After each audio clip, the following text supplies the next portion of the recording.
360 செய்திகளுக்கு இன்று நவம்பர் 14 உலக நீரிழிவு தினத்தை முன்னிட்டு நோய் தடுப்பு மற்றும் கட்டுப்பாடு முறைகளை பற்றி பார்க்கலாம்.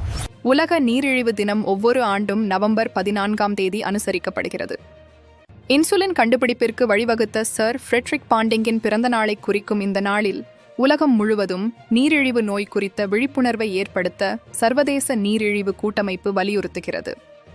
இன்று கோடிக்கணக்கான மக்களை பாதித்துள்ள இந்த நாள்பட்ட நோயை தடுக்கவும் நிர்வகிக்கவும் தேவையான அத்தியாவசிய வழிமுறைகளை பார்ப்போம். நீரிழிவு நோய்களில் வகை 2 நீரிழிவு.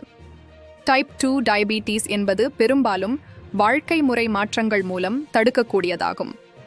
பின்வரும் எளிய பழக்க வழக்கங்கள் நோயின் அபாயத்தை கணிசமாக குறைக்கும்.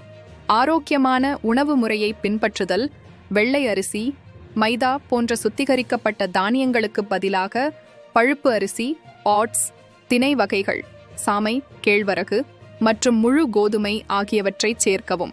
இவை நார்ச்சத்து நிறைந்தவை.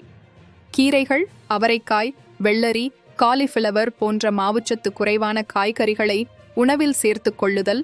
உடற்பயிற்சி வாரத்திற்கு 150 நிமிடங்களுக்கு விடாமல் உடற்பயிற்சி செய்வது, மன அழுத்தத்தை குறைப்பது, உடல் எடையை குறைப்பது, தினமும் குறைந்தது 7 மணியிலிருந்து 8 மணி நேரம் தூங்குவது நீரிழிவு வராமல் தடுப்பதற்கு சிறந்த வழியாகும்.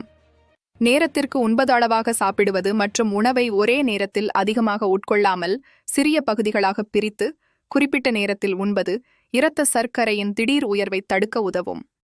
நான் டாக்டர் முகமது ரஃபி, MD, சீர்காழியில். டயபெட்டிஸ் என்பது நீரிழிவு நோய். இதில் 2 டைப் உள்ளது. டைப் 1, டைப் 2 என்று 2 உள்ளது. டைப் 1 என்பது இன்சுலின் போட்டு சரி பண்ண வேண்டும். டைப் 2 மாத்திரைகள் குணப்படுத்தி விடலாம்.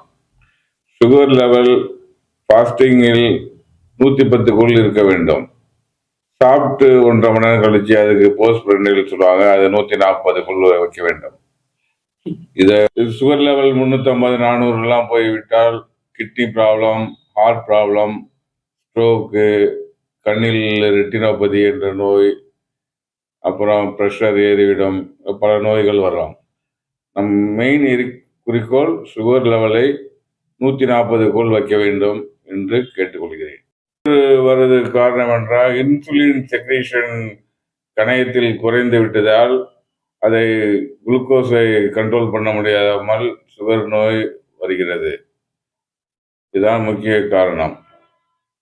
கிழங்கு, மண்ணில் உள்ள கிழங்கு வகைகளை கம்மி பண்ணி கொள்வது நல்லது.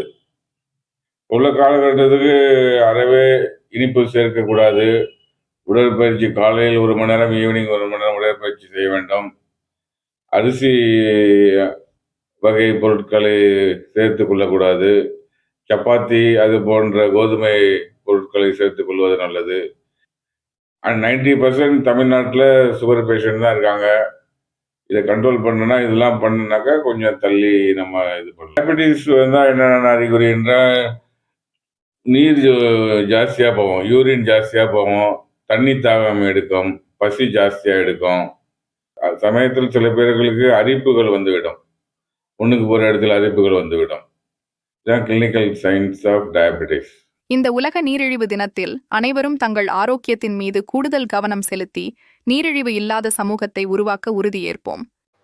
உங்கள் ஊர் செய்திகளை உடனுக்குடன் தெரிந்து கொள்ள தமிழ்நாடு 360 செய்தி சேனலை சப்ஸ்கிரைப் பண்ணுங்க, ஷேர் பண்ணுங்க.